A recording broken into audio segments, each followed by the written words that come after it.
Hello, hello, damn fam. It is damn challenge day. And many of you know what that means.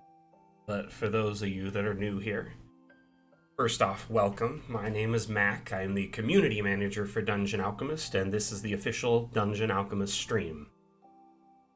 Every 2 weeks, kind of back to the damn challenge bit here. Every 2 weeks, we host essentially an ongoing bi-weekly map making challenge called the Dam Challenge. When you save a map in Dungeon Alchemist, it's saved as a .dam file. So whatever you name it, .dam, and that stands for Dungeon Alchemist Map. So we have some fun with that. This is the Dam stream, it's a Dam challenge, blah blah blah. Anyway, you get the idea. So today we are showcasing the winner of the Dam Challenge, which is the map you see here, and we're also going to showcase a few other entries because there was a lot of really good ones. And we're going to pick another theme for our next challenge. The Dam Challenge, as I stated before, is a bi-weekly map-making challenge, and it's pretty much a fun way to flex your creative cartography muscles against your fellow creators in the community. And if you win a $10 Hero Forge gift card, so you can actually, get something out of it. As many of you are aware, Hero Forge tokens are integrated with Dungeon Alchemist, so with that gift card, you can get yourself, 1 to 2 3D digital tokens that you can import. So it's not too bad. Anyway, kind of getting back to the task at hand, the map you see in front of you is the winner of the Dam Challenge, and it was made by Stacy Rico. The current Dam Challenge is Heart of the City, and that was taken to mean quite literally anything. It could mean a cultural center, the the city hall, the docks of a city where all the economic growth comes through the city, or in this case, it could be a literal heart of the city, which is fantastic. You suggest prison because you need a prison?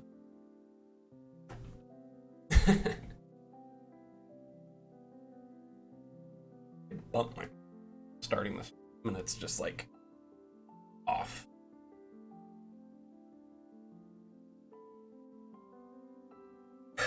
How you been, Swedish Cook and Von Yakos?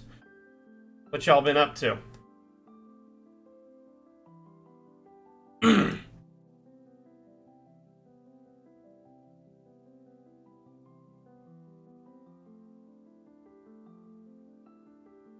I'm good. I've just been busy. I've got a lot going on with the next few weeks, both with like work and personal stuff, and just keeping busy. Um, I all I can say is we are rapidly approaching, the time to start unveiling things when things will get a little busy around here, like extra busy, busier than normal. Let's just say that.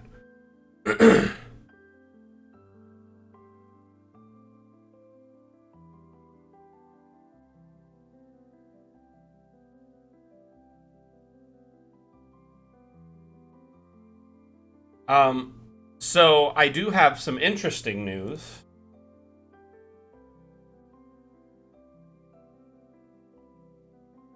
Today's the day, Grobel. You already own it, though. How you doing, my friend? You just want another copy. You just want to win. That's the thing, right?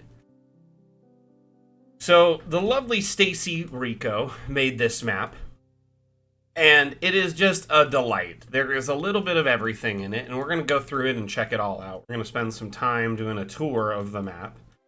And also, I plan to jump into a bunch of other Dam Challenge entries. So I very much am very excited, I should say, to showcase them because there's some really neat ones. They were all very cool. There's like a little outfitter shop. I don't know, a little bit of everything. Just like a general store. Because there's like backpacks, and then there's painting supplies. Yeah, I really do like the details, the nitty gritty.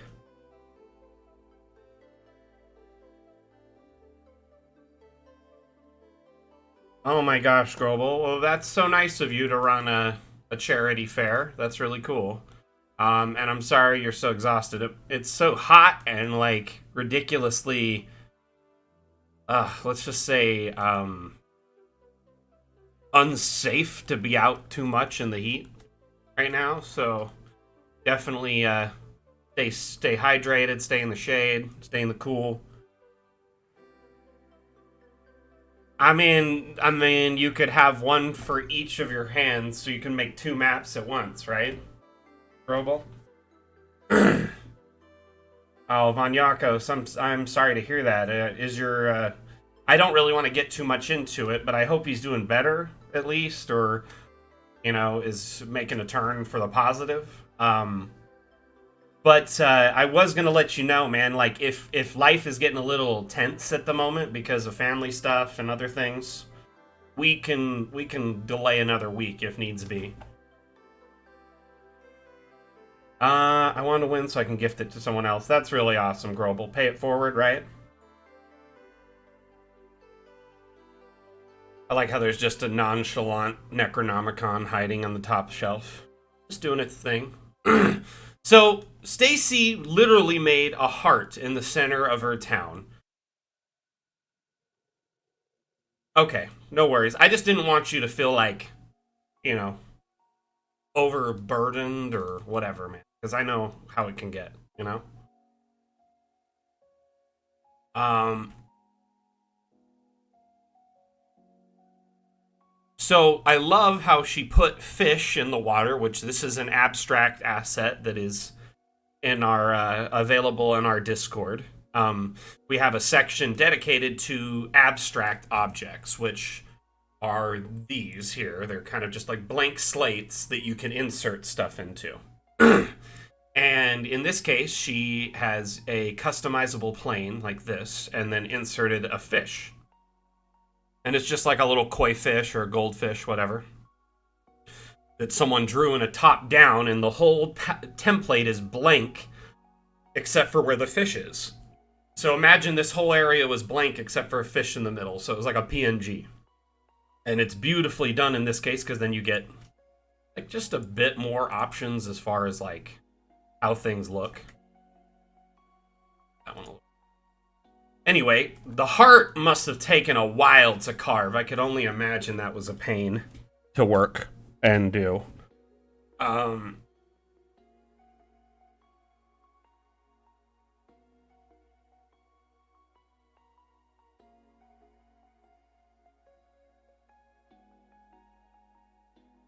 Not yet, and I don't know if we'll ever be able to be honest with you. I'm not 100% certain if that's viable, just because it starts really, really making the maps crawl. It would be awesome, though, but I think, I mean, it gives the gist of it, you know what I mean? But the heart, I mean, look, she carved this by hand, right? Sculpted this whole thing really well done. And then, you know, decorated with this brilliant, like, hedging of flowers. And it just looks so, I mean, articulated and well done. The abstracts increase the map size a ton, but then when you start doing things like that, oh my gosh, it gets crazy. Oh, by the way, Swedish Cook, I'm seriously considering your suggestion for the next damn challenge, but I will let you know, someone suggested to me just like a week or two ago that well, actually a while ago, that I do like a wrecked steamboat, which I wasn't sure how to approach it, but I finally decided I would give it a try, and so So I don't know if I'm going to do that one or not, but I'm open to suggestions from the community. A prison sounds more general, like we'll get like more entries. You know what I mean? Like prison sounds much more general, and I like that. Maybe I'll do the wrecked steamboat on Mapmaker Monday instead, because then I can focus on that.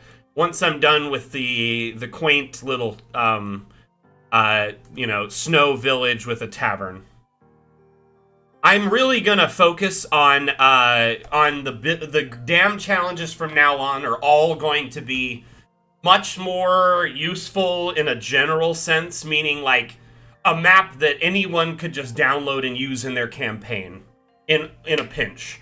So people entering, they're not wasting time, you know, building a heart of a city that can't be used in any other campaigns. You know what I mean? Like, they could most definitely use it in their home campaign. And so that's the, like, we got some feedback a few weeks ago that it's, you know, some people tend to not make the maps or participate when the maps won't, you know, be used in their campaign because it's a lot of time. And I totally understand that. I agree with it, and I relate. So you know, I'm trying to accommodate.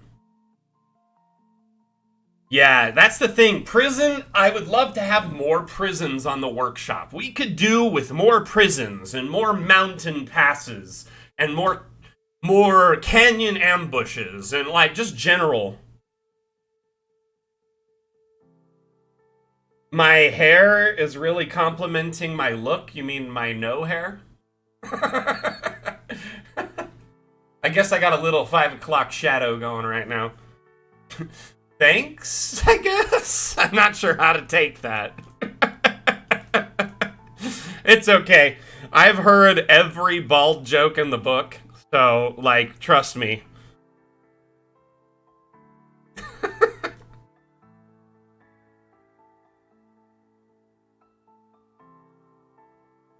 The finish? What do you mean, Raven? Like how shiny it is? So, a few years ago, as a joke, right? Because people used to come into my stream and they'd call me like Pitbull, and they'd tell me how bald I was, and that they could see the reflection through my cam, and like all sorts of stuff, you know? And it was just, it'd make me laugh all the time. I didn't even care.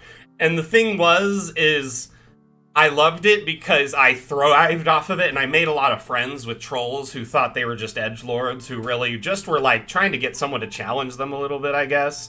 But I had a lot of fun with it I made a clan in Battlefield called The Shining, and it was literally like we would try and get a bunch of bald dudes together to play. And it was all about how shiny our heads were. Like, I joke about it all the time. I could care less. I've been bald since I was like 18, so going on like, you know, well, twice that long now. Well, not twice that long. Longer than that. 19 years since. So 37 now, in fact, for the last few days.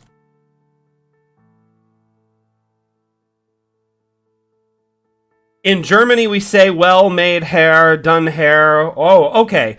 Gotcha. So, like, I'm sorry, I misunderstood you there, and I was like, what? But yeah, that makes sense. That is like a turn of speech, so that makes sense. Like, it wouldn't be something I would understand unless I was like there in that culture, or you explained it. But that's a good one.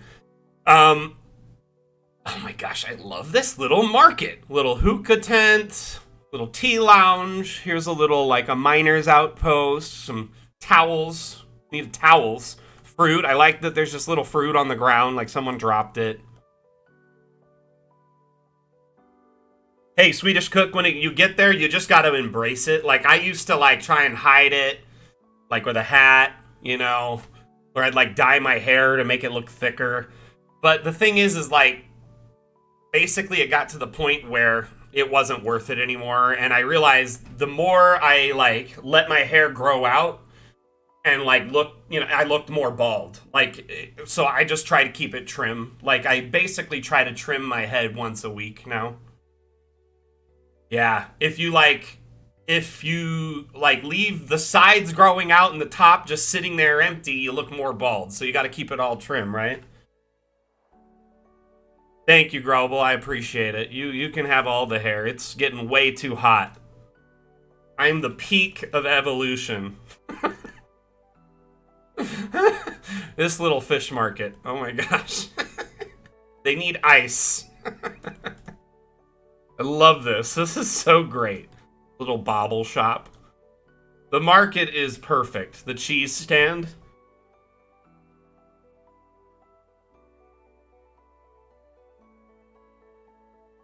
Okay, moving on to the next shop here. We got a little blacksmith slash, yeah, this is the blacksmith. Definitely, I mean, it could double as a farrier, I guess.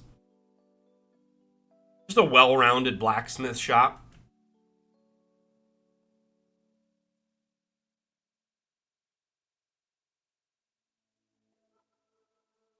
Oh, a while.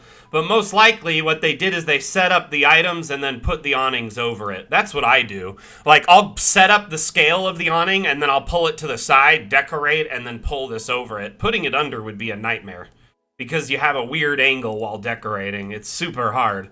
So just like put everything on the table and then put the table under. And basically kind of L-shape it and then just put it on top. Done. You know?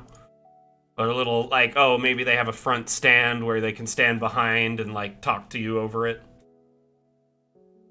Yeah, it is pretty big. This room would get hella hot, I'm not gonna lie.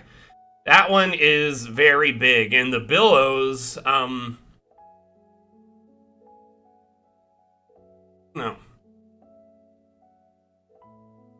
I guess they still work. This is crazy, though. This is, like, some shiz gets made here. Like, a lot of work gets done, though.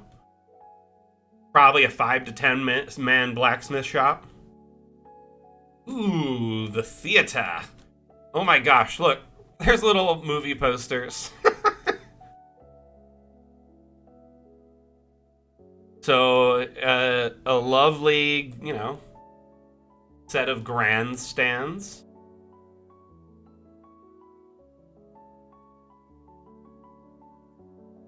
Wicked, right? The little poster for the musical. Here they've got like the whole, you know, orchestra set up, and then the stage. So the theater. Which show is playing? Oh my gosh! Like they've got like the whole everything set up here. The upper stage rigging. It's crazy. Oh my gosh, a wardrobe with like cloaks on it, makeup stations, props. Fantastic. Brilliant. Yep, a whole backstage area. It's great. I love it.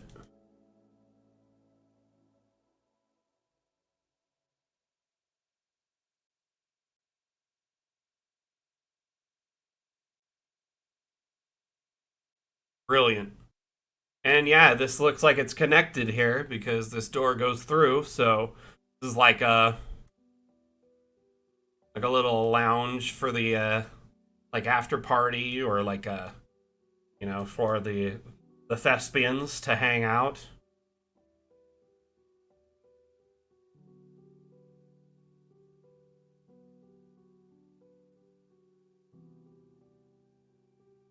Yeah, VIPs, this is like a green room, you know? Very, yeah, like a green room or like backstage for the actors and stuff. Another pub. Whoa. That stack of potions though. Holy cow. Definitely a pub. I like it when people indicate what their buildings are with either a sign or like the signpost thing. Very nicely decorated, good symmetry, nice little bar upstairs area too. Lots of storage, you know, a whole like setup here. Not bad at all. Whoa. Whoa. So pretty in here. This is a magic shop.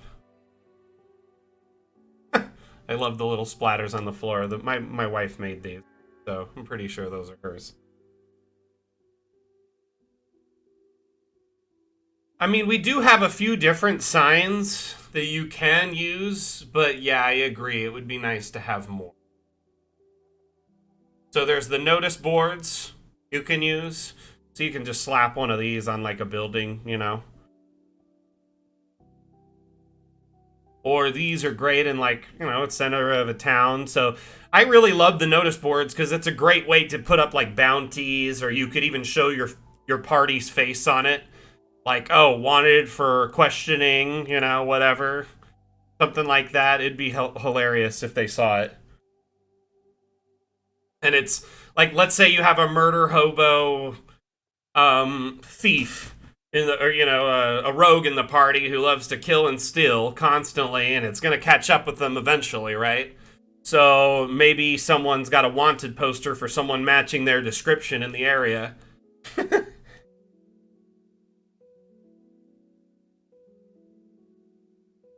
You are here, Dag. Yes, that's a good option for it too. Like a map. Didn't Sack do that on his zoo map? How you doing, Teonis?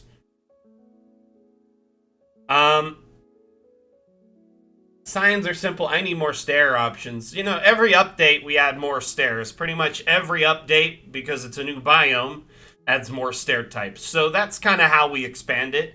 But I will say, when our next update comes out, you know, we're adding 3D asset import, which is a big deal, and it was never planned for us to add that feature. So it's a big extra quality of life, unplanned quality of life feature that basically was so heavily requested, we decided to do it.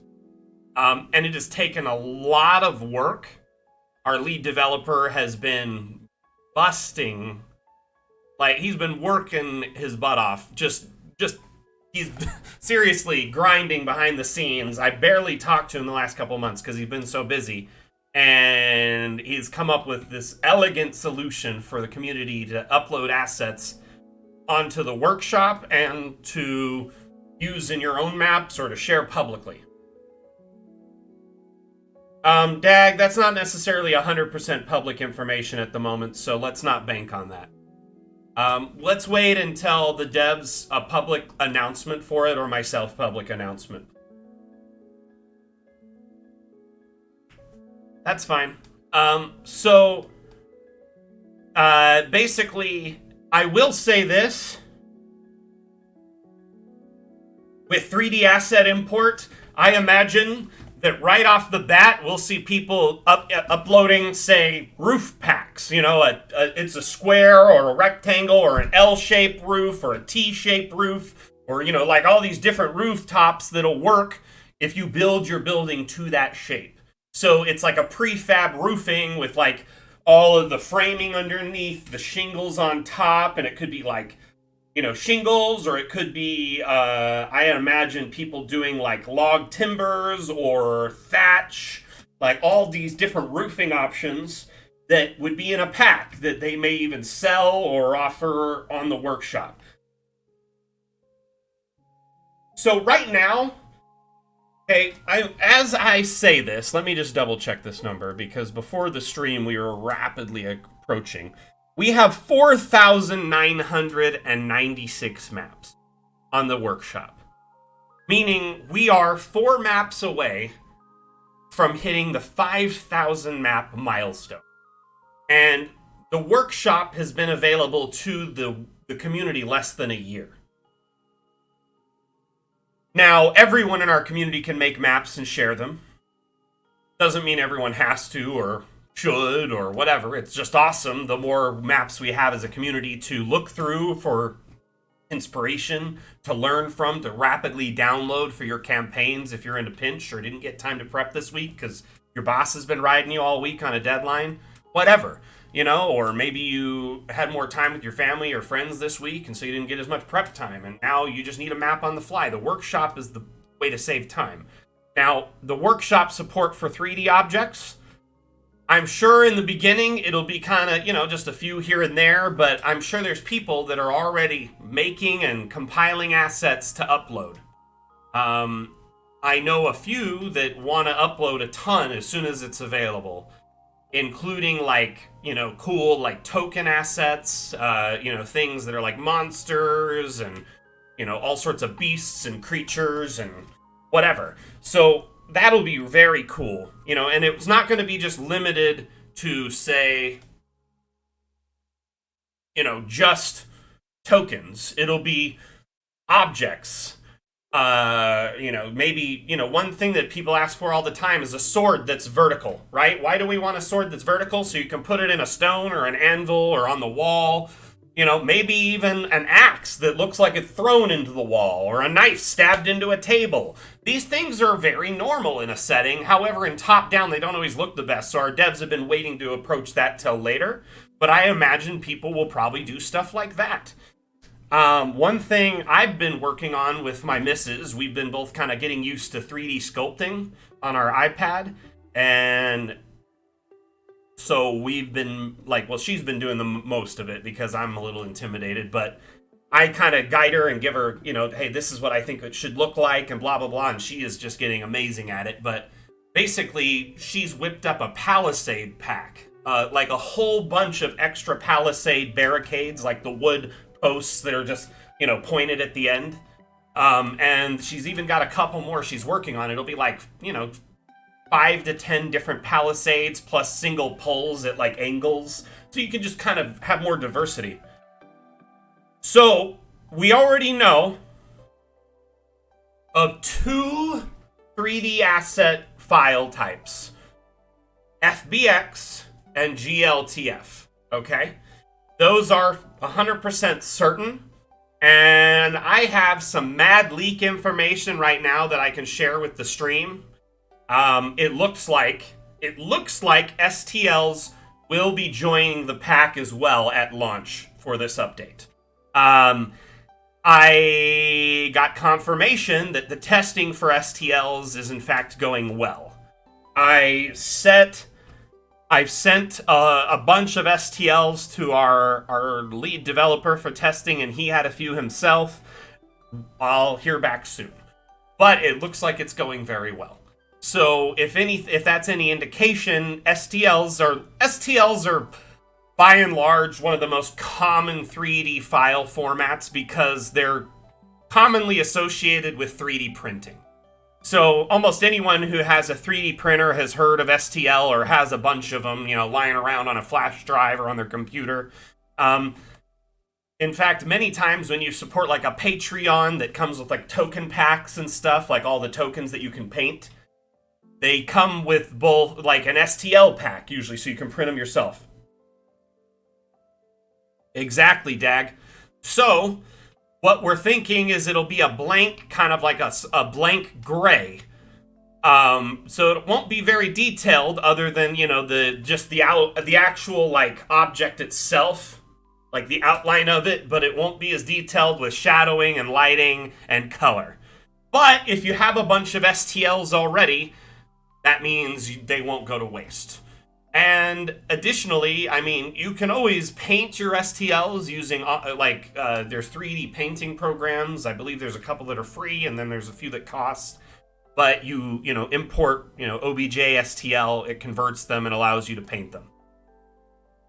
But, I mean, STLs are a pretty big deal. One thing, I don't know if this will happen, but you know how, like, with the crystals, you can you have a bunch of different colors you can choose from? So, like if you place them, there's all these, like, different colors that you can swap them.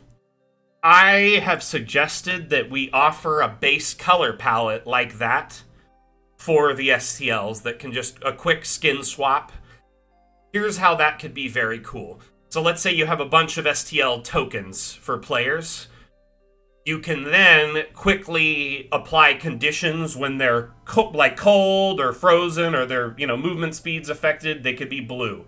If they're on fire or heat metal, it could be red, or like an orange. Or you could even just set their teammates as green and enemies as red. You can distinguish a lot more with a few base colors for STLs. I'm thinking it's like a 95% STL chance STL will make it in the launch.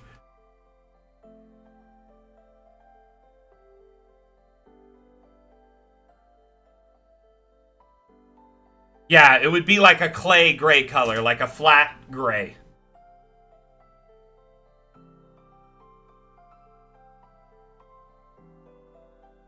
At least in the examples I've been given.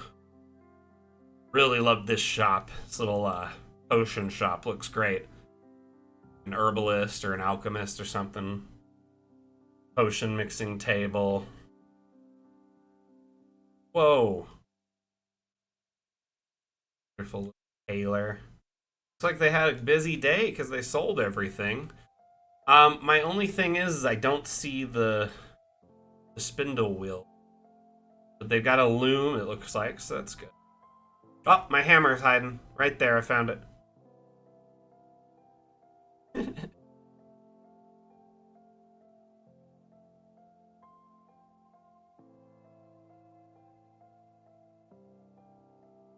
But thank you for that information, Real TH. Most appreciated. Most appreciated. How you doing, by the way?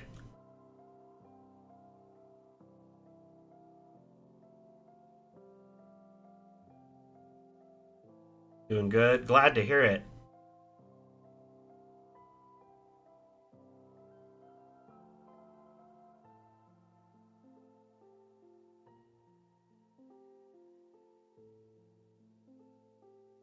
Desu's mask just floating in the middle of the air like nobody's business.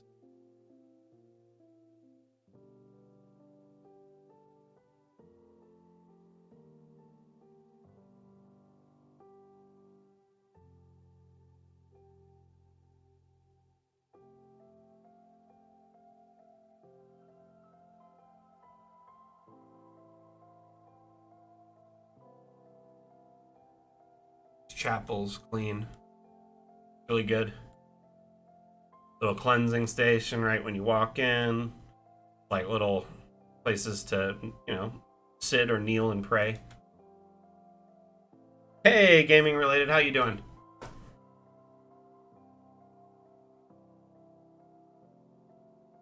I'm doing good. We are just checking out the winner of the Dam Challenge. So this map was made by Stacy Rico, and the theme for the Dam Challenge was Heart of the City. And I'll be honest, she quite literally took that to heart, because holy cow. It is incredibly awesome.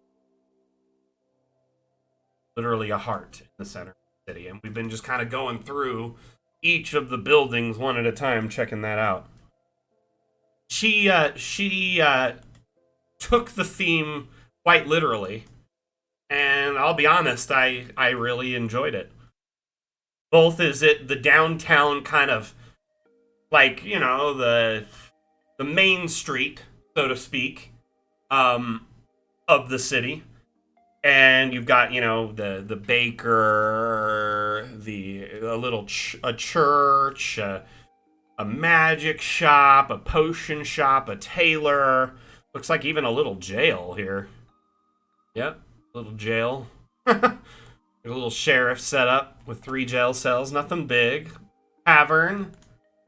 A lovely theater, which we perused earlier. The theater actually has a backstage and upper staging area.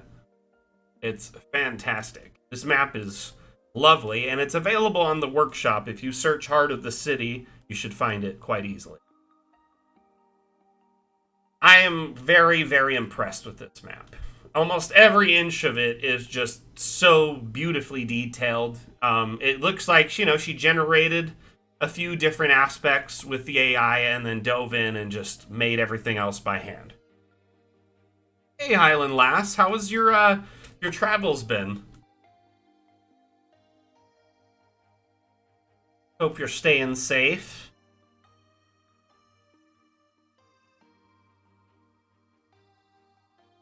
Map is just absolutely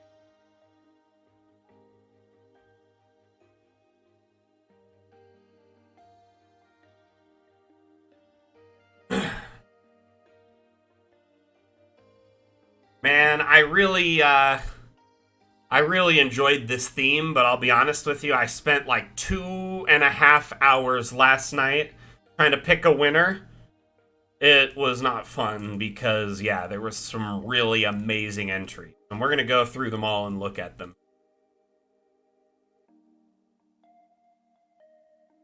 Oh my goodness. Home now, recovering from a bit of jet lag. Goodness, take it easy, please. Hope you get feeling better. That's the worst.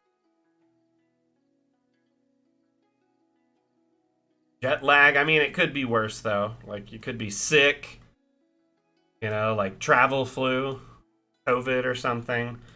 You got, all things considered, jet lag isn't too bad, right?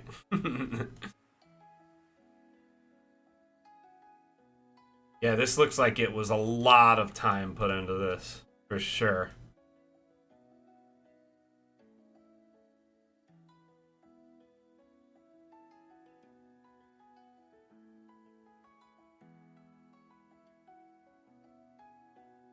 All right.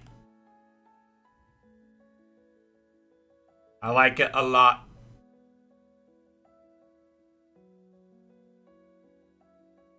Okay, what I'm going to do is I'm going to do one quick walkthrough with a token. I really enjoy that.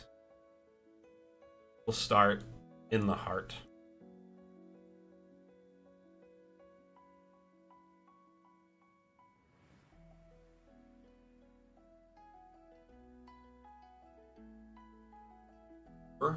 Here, that is. Oh my gosh, it was that one.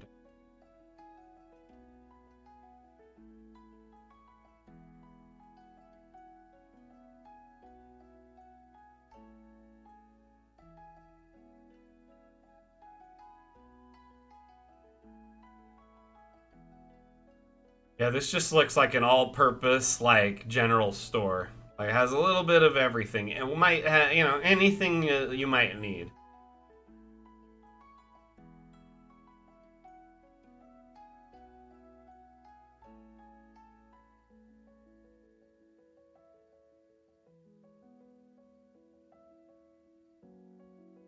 Oh!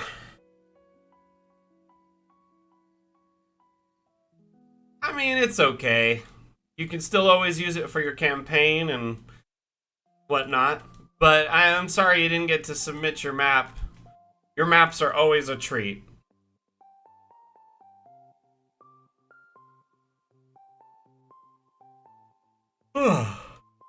Ah,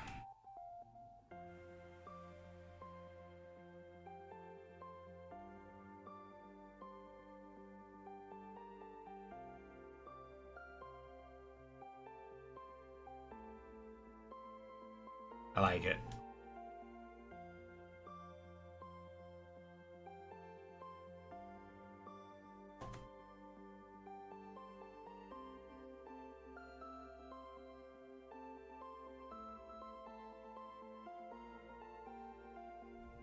Whoa, those books are huge.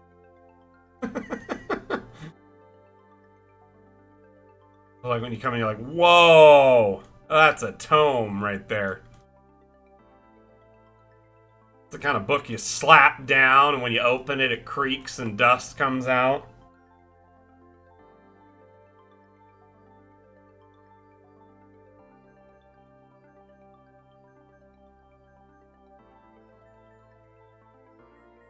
A little confused by this, bit of dead space here. Could be like another display with cakes or something on it there.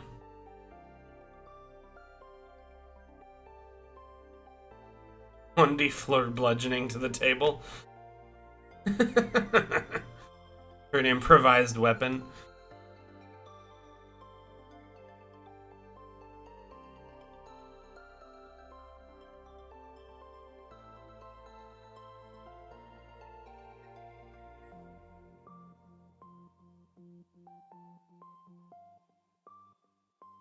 Little magic curiosity shop in the corner. Love it.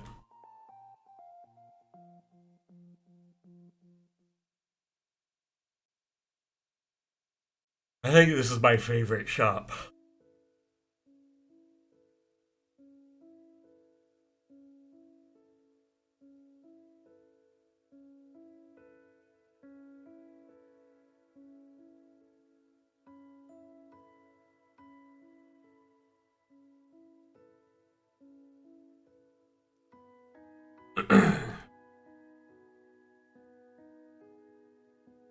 Step in the mess.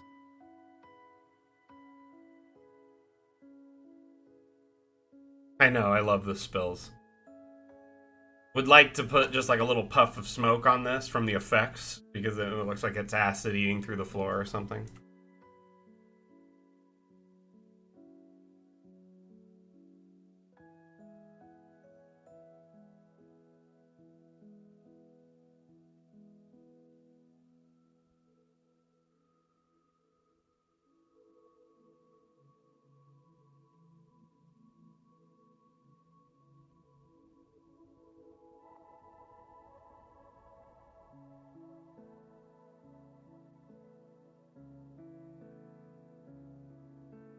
Let's try. What do I got?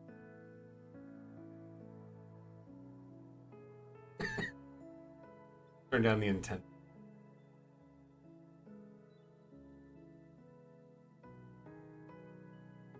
I like how there's little skulls floating in it in the necrotic fog.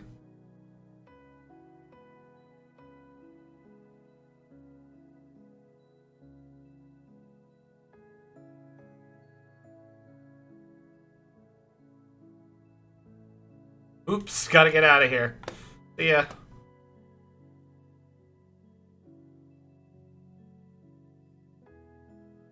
Tailor shop hidden in the corner. Symbolism, so there's a little bit of everything here. But unfortunately, no way to heat the iron. Old school irons, they had to put them like on like top of like the stove to heat it, and then they'd hold it with like a glove or like an oven mitt, you know, or like one of those little oven pads or like a pad thing for putting your pans on stuff. I remember my grandma used to prefer to do iron plug in. Got in the way.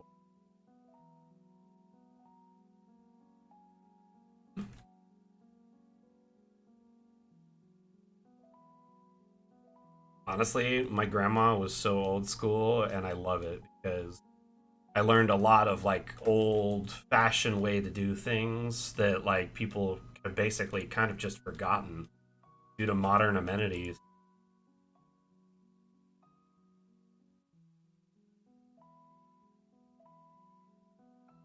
Like she had like a manual wringer for her clothes and a washboard, but she had like an electric washer and dryer, and like, you know, gas dryer or something like that, but she liked the wringer and the washboard. The wash her clothes on it and then run them through the wringer and then hang them up on a clothesline. I remember helping her with that all the time when I. Oh no! Oof, that would be terrifying. The old electric ringers were. I remember she got one of those and she was scared of it and didn't even use it because she said it was too loud. My grandma was very old fashioned. I'll just, if you haven't gotten any indication by the stories I've told so far.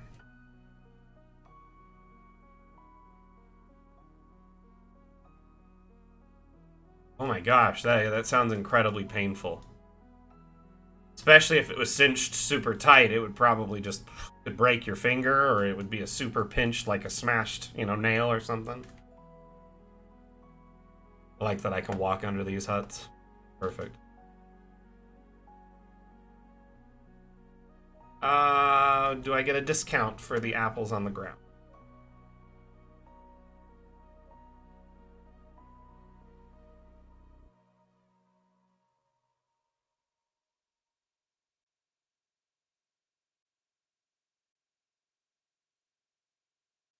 Oh no, wasn't there like a reverse on it or something? Oh, I can't. Oh my god. Oh, I'll dry.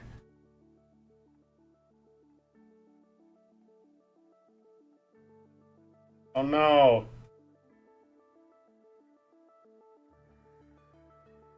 Got a little celebrity visit.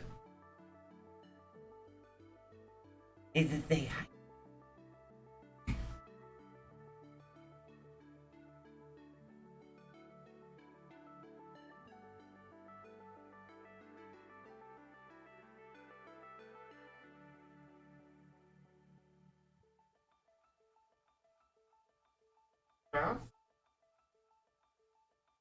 Hi.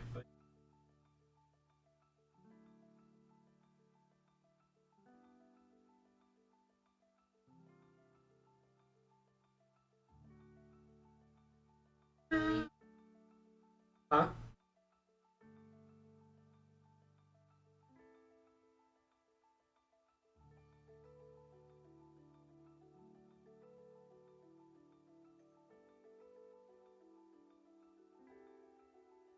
Oh, whatever.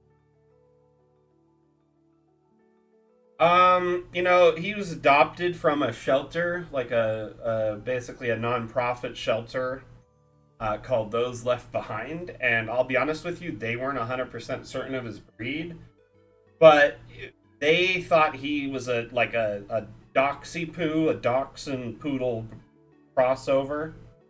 Um, I mean, that's a strong possibility. We also think he has like like possibly either like we think he's a wire hair dachshund mixed with terrier, a little bit of terrier, because oh my gosh, he absolutely loves thrashing like fuzzy toys that look like little rodents. I think he would be right at home, just like on rodent duty in a barn. You know what I mean? Or like hunting. He is so fast, incredibly nimble and agile, and he just, oh my gosh. Anyway, too hot for the burrito today. But I mean, it's hot today. It's about 110 is the top heat today. So yeah, it's gonna get pretty spicy later today here in Vegas. Um, right now though, it's not too bad in the house. We got the AC cranking and stuff.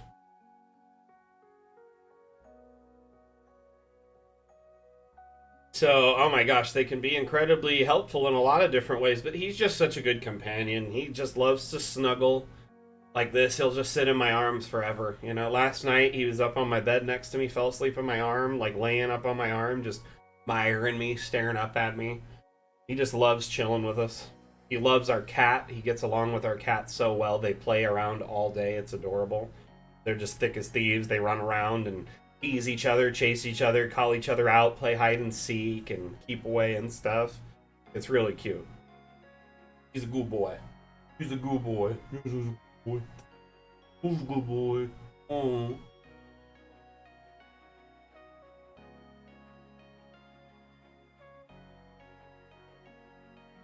Anyway, as soon as my hands, or at least a hand, no wibble wobbling.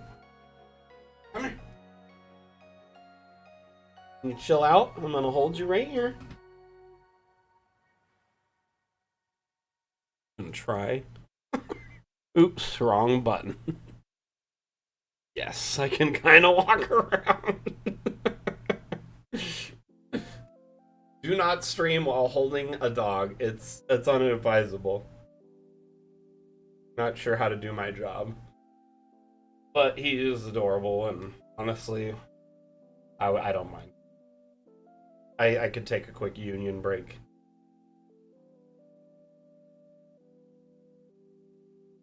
So what's everyone's weekend plans? Anyone got anything going on? Doing anything interesting?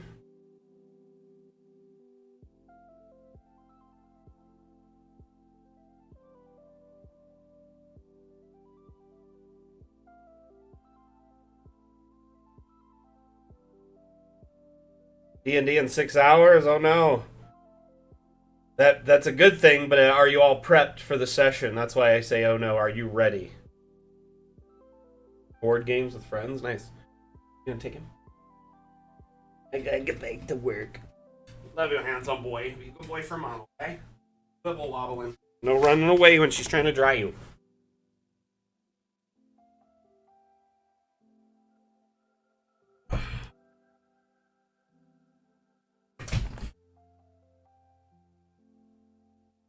archery in the evening. Dang, that's cool. Sounds fun. Family game night and UFC. You got a busy night, Wazaro. Not the DM, thank goodness. Barbecue, hot dogs, potato salad, chips and dip, and whatever anybody else brings. I love potlucks. Man, I miss potlucks. Can't do them anymore. It's too much risk. I know that sounds silly, but like, I don't know. Like, pretty much everyone's kind of moved on with COVID, but it like still affects and impacts my family a tremendous amount. So, because my wife is incredibly immunocompromised and like literally only just got authorization last week from her doctor to her rheumatologist to get the latest version of the booster. She's been waiting for like almost 7 months to hear that. You know, it's like she's always behind. So I know it's a bummer. Like, we just have to be extra cautious to protect her and make sure, because it definitely is something that would make her incredibly, sick or worse. Scuba diving? That sounds awesome. Vale, how you doing? Welcome back. Sorry to be a downer there for a second. Ooh, I didn't check out the jail before. I missed it in my walkthrough. I really like it. Scuba diving. That sounds incredibly fun. Be careful, though. Man, I would love to learn how to scuba. Scuba.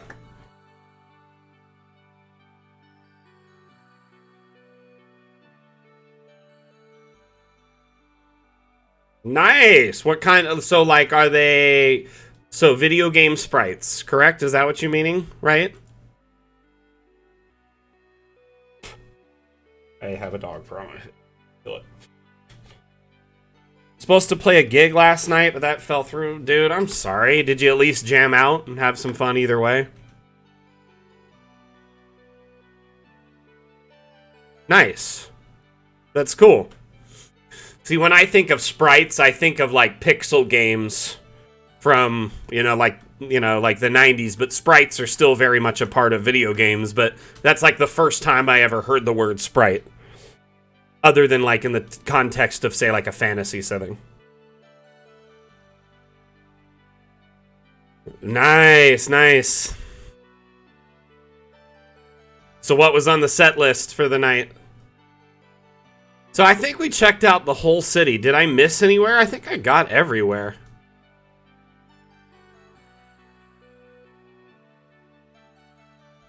I love it. She did a great job. Like, fantastic work, Stacy.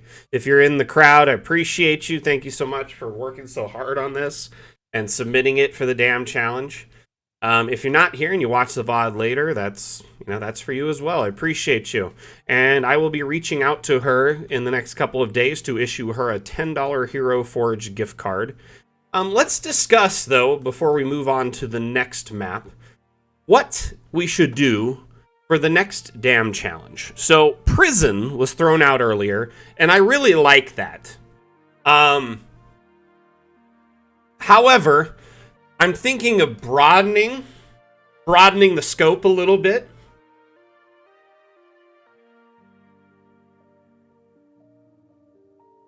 Yeah, you guys have some really neat hobbies. It sounds like all of you had a lot of fun this weekend, or going to have some fun this weekend. We did prison before, but it was some time ago. And I think it was before the damn challenge was actually had a prize. It was more just a fun contest at that time. So I don't mind rotating back to some themes, but what I was thinking of is generalizing it or opening up the scope a little bit by saying something like, instead of prison, maybe we say something like jail time.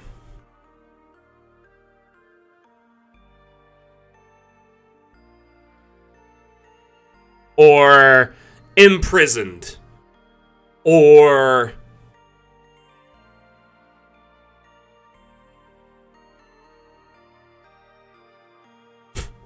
crime is a little general. Could be anything. Could be anything. Jailbreak sounds like an iPhone. I mean, you definitely. I mean, it does to that extent, but it also sounds like, getting broken out of a jail or a prison.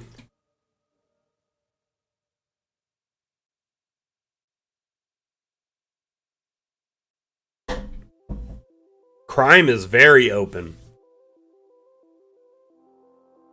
Crime could be almost anything too. It could be like an ambush. It could be smuggling. It could be, like a secret, whatever, base. Crime could be the good side of it or the bad side.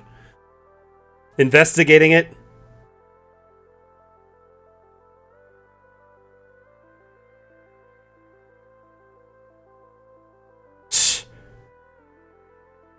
Oh my gosh. Out of context. Yep.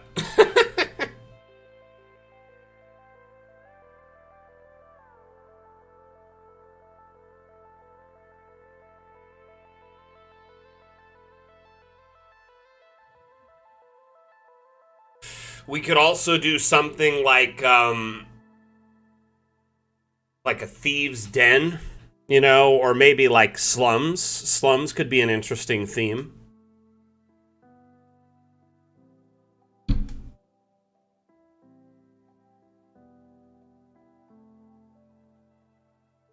So I am preparing for my first ever 5e campaign, and I wanted to do a homebrew, but I decided to do a campaign module first to kind of get my feet wet on my own DMing.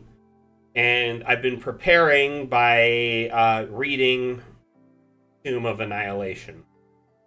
So, I am basically trying to determine how to build Port Nyanzaru. And I'm deciding if I should break it up into just like the key points of interest, which is the simplest approach. But I really like to take things over the top, and I've got this crazy computer now, so I was wondering if maybe I should build all of Port Nyanzaru, an entire map. But what I do is I would basically just scale the map to the points down from the edges, export the small sections of the map that I want to export, and then, save as a new map. And, so I'd have the full map saved, but then individual portions. See, the thing is I like the creative freedom of giving the player the option to explore this whole area if they want. You know what I mean? Like in a video game with a huge city, I'd walk all around it and check everything out. I'd explore it. And I'd kind of see the sights. Given this campaign setting, though, it's a beautiful, amazing city, but they're on a time crunch.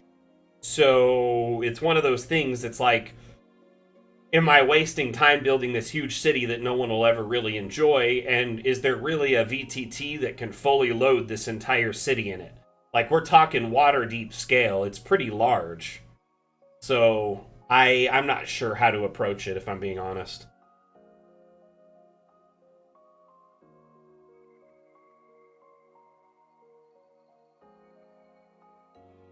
Anyway, let's move on to the next map. But I think crime is a good catch-all. I really like that for the damn challenge. One moment here. Let me see if we can do a poll, because it showed it on our thing, but I don't know if I can actually do it.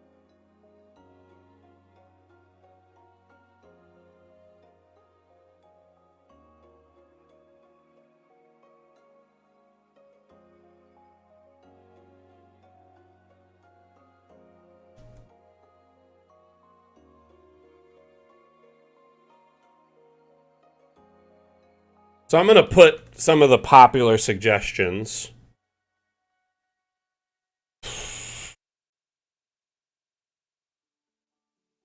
Fall festival, right?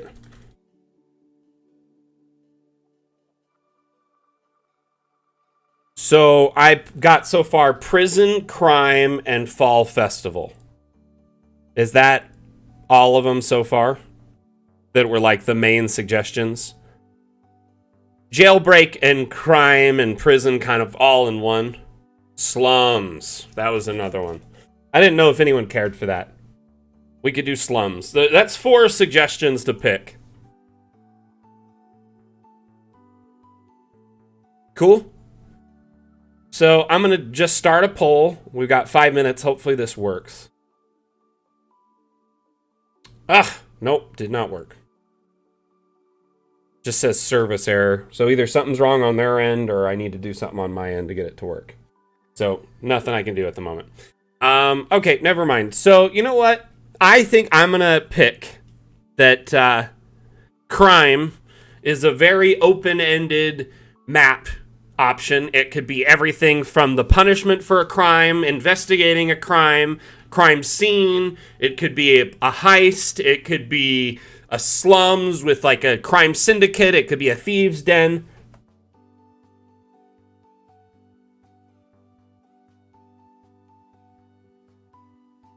No, Mac, I've been pretty good overall. I hope you're well. We actually just had an announcement a couple weeks ago talking about our new feature that'll be available in our next update, the 3D asset import with Steam Workshop support.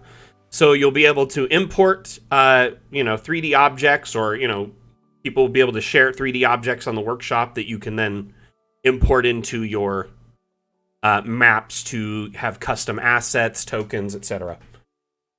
So I expect people will probably be making all sorts of like asset packs for new themes. I imagine you could see sci-fi, steampunk, modern, Warhammer, space, all sorts of stuff in short order. Yep, if you make them on Blender or any 3D sculpting program, or,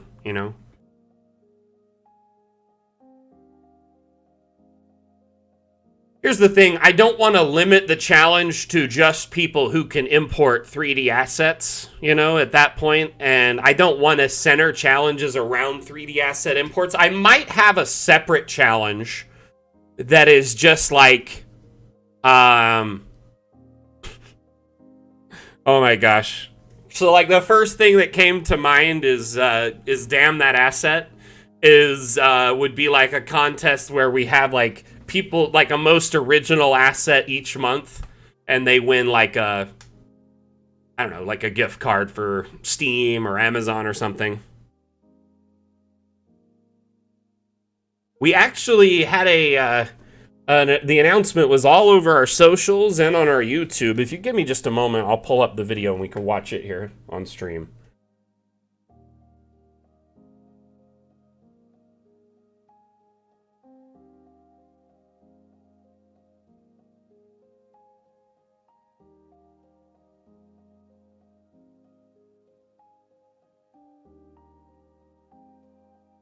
Man. It is looking really, really choppy there. Let me start over.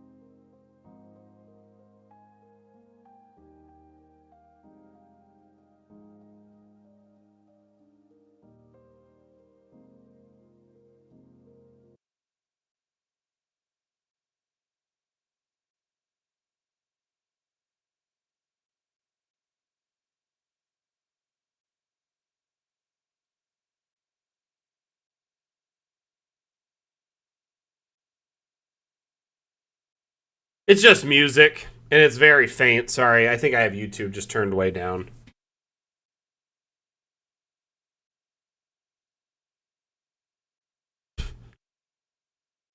The one I did for TikTok has sound. I didn't make this one. Vim made this ad, and then I clipped it to make a TikTok version of it. But, yeah, if you want to see that one, you can check it out on our TikTok.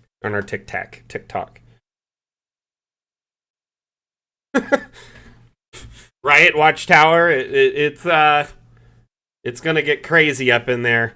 I imagine, like, people will just be uploading all sorts of stuff and having a heyday with it, but at the same time, there's probably going to be a big market for people making custom asset packs and including them with their map packs because, or like, that they're custom to their maps.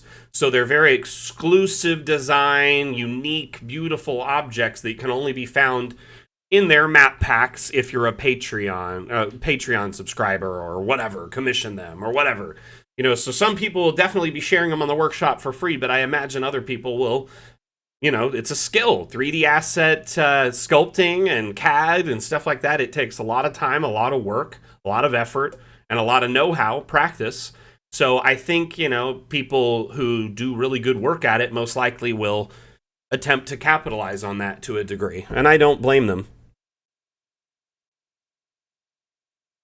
I do not blame them one bit at all. But like I said, could you imagine you buy a map pack from someone that's like 30 maps, and every map has like dozens of custom assets of theirs that really just spice it up and bring it to life. So it's a Dungeon Alchemist map with their own custom like palette of assets in it. Never been a better time to learn, Vale.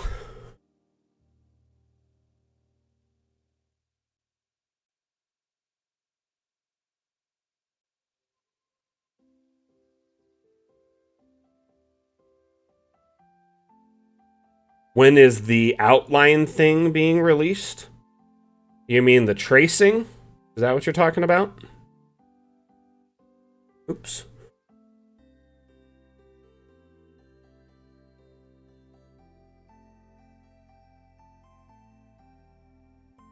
Okay, we're going to look at this one next.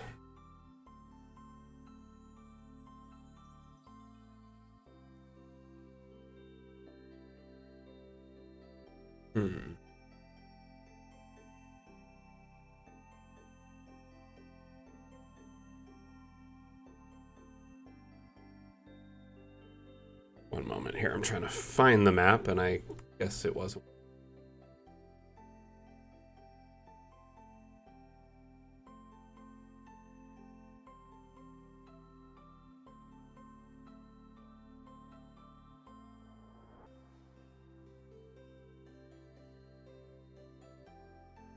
So this map is incredibly interesting and very cool. It's a Heart of Dwarves city. So this is essentially in a big underground cavern somewhere. And our lovely friend here had put together a whole bunch of just village area underneath these little structures with dog houses and whatnot. But I watched them on their stream build this a little bit, and it was very cool to just interact and watch. But as you look like it looks like they've kind of put little objects in front of places to kind of designate that this is a bookstore, potion shop, all this different stuff. It's kind of cool. But they basically meticulously just stacked all these little houses under here.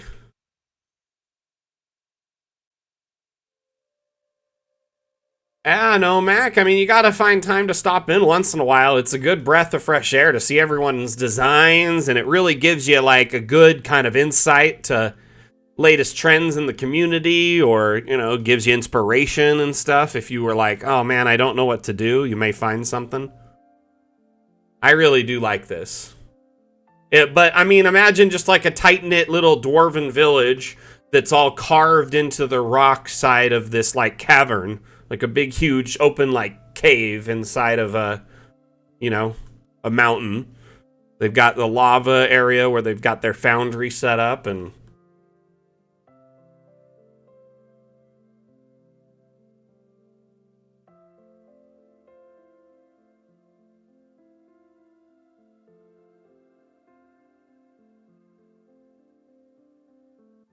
yeah, I think it's a great, approach, like a cool, unique technique of building.